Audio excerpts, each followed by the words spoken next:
Dia kata kerajaan ini bila kutip cukai efisien, bila kutip cukai mesti bayar segera.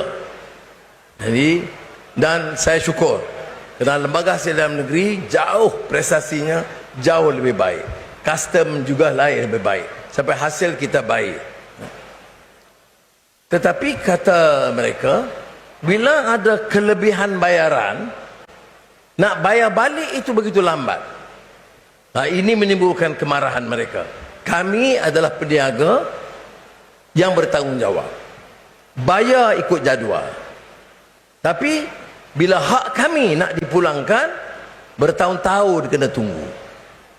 Sebab tu saya kata, kita sebagai ketua, saya tak tahu terperinci ni. Saya dengar hanya masa kempen pilihan raya.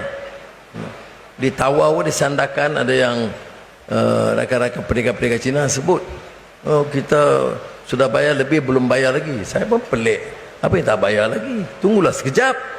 Jadi bila saya balik semak dengan Kementerian Keuangan, memang benar ada yang terpaksa tunggu sekian lama.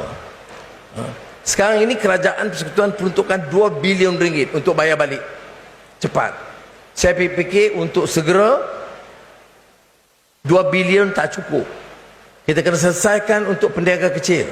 Jadi untuk bulan Disember ini, bayangkan, habis saja kerajaan terus sebab keputusan. Semalam saya umum kepada Jemaah Menteri, kita untuk bayar balik peniaga-peniaga yang hadapi masalah, yang kerajaan berhutang pada mereka, saya tambah dari 2 bilion kepada 4 bilion ringgit selesai bulan ini. Itu setakat 50. Apakah boleh selesai semua? Belum lagi. Tapi ini akhir tahun. Saudara Masidi tahu, kalau dia Menteri Kewangan nak umum cepat-cepat tak boleh. Dia kena tunggu ikut belanjawannya. Tetapi saya tahu resah orang tak tunggu. Saya tak boleh tunggu bulan Oktober tahun depan sebelum kita tambah. Jadi saya cari, kalau ada perkeluaran itu besok supplementary budget, kita buat. Kalau tidak, kita gunakan juga beberapa kaedah dalaman.